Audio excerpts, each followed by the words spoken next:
Silence is not merely the absence of sound. In the predatory quiet of the Catalina foothills, silence is a tactical choice. For nearly 100 days, the desert has held its breath, concealing a truth that remains locked behind gated driveways and high society reputations. We often fixate on the how of a crime, the tilted Nest camera, the forced entry, the blood on the porch. But the mechanics of an abduction are merely the symptoms of a much deeper malignancy. The why is where the tragedy truly lives, hidden in the spaces between what is said and what is documented. In these elite enclaves, violence rarely begins with a scream. It begins with a conversation, a request, and ultimately, a rejection that echoes through a $1-million hallway.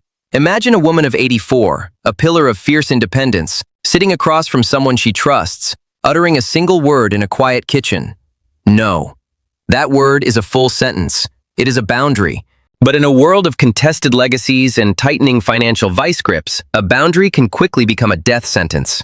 As we stand in the vacuum of Nancy Guthrie's absence, the forensic echoes of that night are beginning to fade into the Tucson heat, but the financial echoes are only growing louder. When a $1-million sanctuary sits empty, the silence isn't just haunting, it is expensive. It is a silence that invites speculation, but more importantly, it is a silence that invites a new kind of owner. The question isn't just where Nancy went, but what was left behind for those who stayed. In the topography of the Tucson elite, status is measured by elevation, and Nancy Guthrie's home sits at a documented summit. Valued at approximately $1 million, the residence in the Catalina foothills is more than real estate. It is a legacy asset, fully paid for and unencumbered by the debts that plague the world below. In stark contrast, the home of Annie Guthrie and Tommaso Cioni sits just 4 miles away, valued at roughly $650,000. While a fortune by standard metrics, in the shadow of a $1 million estate represents a $350,000 gap, a fiscal valley that forensic psychologists often identify as the breeding ground for the inheritance pressure. The Hidden Times report has introduced a volatile variable into this investigation, the rumored loan refusal. Shortly before February 1st, a plea was reportedly made. Annie Guthrie sought a financial lifeline from her mother, and Nancy Guthrie said no. This refusal creates what investigators call a grievance architecture, shifting a daughter's perspective from waiting for a legacy to needing it to survive the present.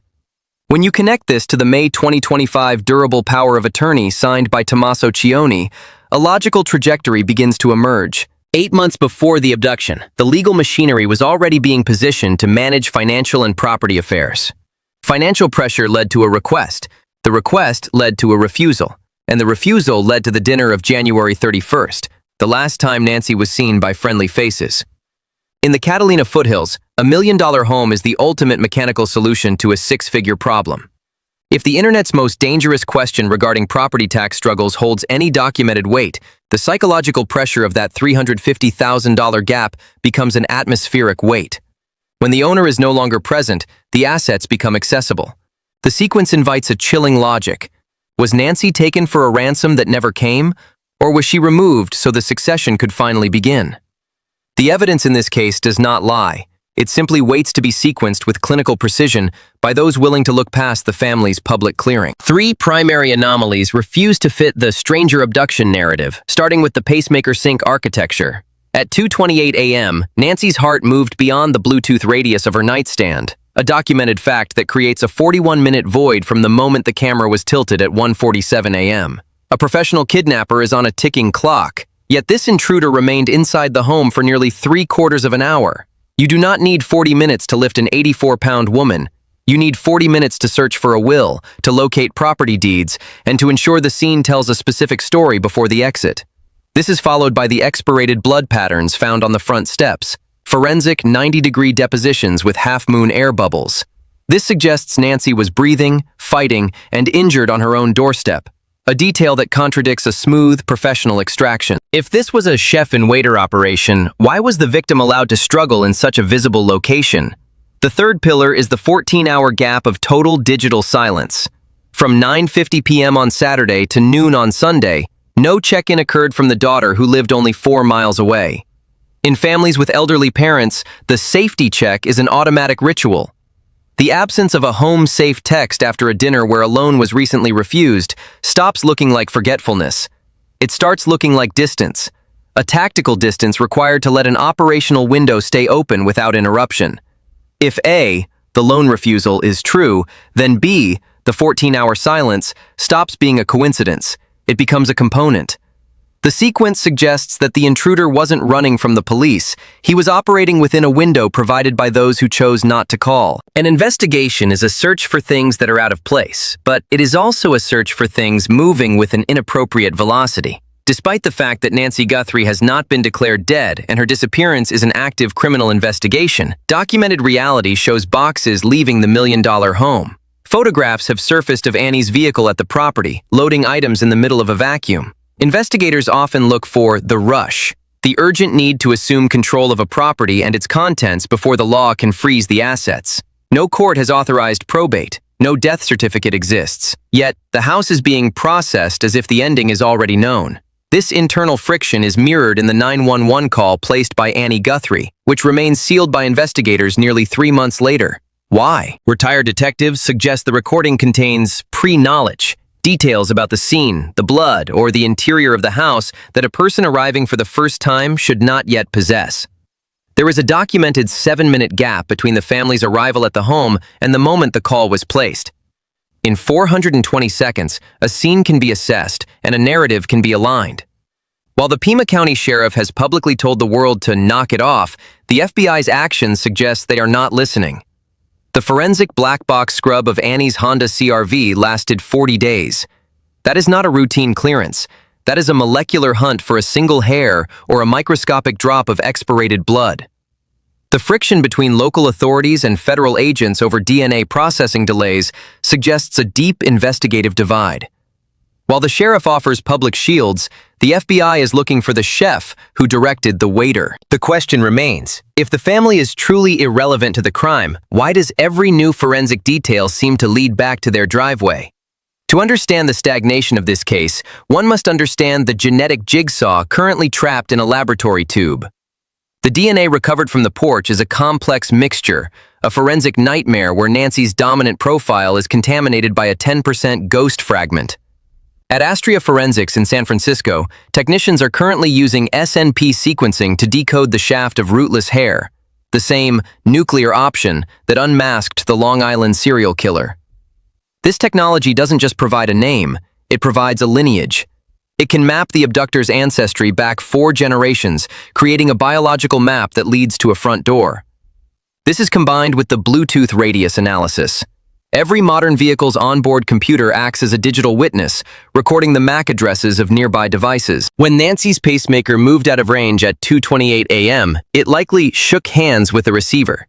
If a rogue phone or a vehicle was idling near the garage during that 41-minute void, that handshake is documented in the manufacturer's cloud. A subpoena for that data could place a specific device inside Nancy's bedroom at the moment her heart was moved. The science of deconvolution math is currently the only thing standing between an arrest and continued silence.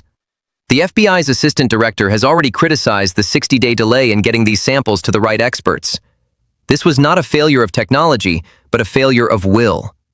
As the DNA wall is slowly dismantled, we are left with a chilling technical reality. Nancy's own biology and the biology of her abductor are currently fused together, waiting to be pulled apart. The science will not care about public reputations or beautiful lives. It will only care about the molecular signature left on the tile. Beneath the ledgers, the property deeds, and the DNA profiles is Nancy Ellen Long Guthrie, a woman born in 1942 who spent 50 years building a sanctuary of independence. She was not a case file or a motive. She was a woman who managed her own affairs, ordered her own transportation, and placed her hearing aids on the nightstand every night with a documented expectation of safety. To refashion her disappearance as a mere inheritance struggle or a lone refusal is to reduce 84 years of history to a line item in a ledger. Nancy was a woman of routine. She was predictable. And in the world of criminal profiling, predictability is a vulnerability when you are being watched by someone who knows your rhythm. The weight of the elimination theory is heavy because it suggests that Nancy's life had become an impediment to someone else's succession. If she said no to a loan, it was not an act of cruelty. It was the act of a woman who had spent a lifetime securing her own ground and wasn't ready to let it be liquidated. She deserved to grow old in the house she built, not to be treated like a piece of furniture to be moved in the dark. The house is empty now. The mahjong tiles are in their box. The Sunday livestream link was never clicked. Nancy Guthrie is 84 years old, and she is still out there, while the heavy silence of the Catalina foothills stands as a monument to a betrayal that science is finally about to unmask. The investigation has gone quiet, but in high-profile abductions, silence usually precedes a storm. The DNA is being unmixed, the 911 call is being preserved for a future trial, and the boxes leaving the home are being tracked by those who operate in the shadows of the law. $1 million no may have started this sequence, but the final word will belong to the forensics. Nancy Guthrie's heart recorded its own kidnapping, and soon, the laboratory will record the name of the one who moved it. What was truly happening during that 41-minute void? And what is contained in the background noise of the sealed 911 call? Leave your analysis in the comments. In this case, every pair of eyes matters. The DNA wall is crumbling, and the truth is closer than the foothills want to admit. Subscribe as we wait for the molecular reality to speak. The sync has ended. The justice has just begun.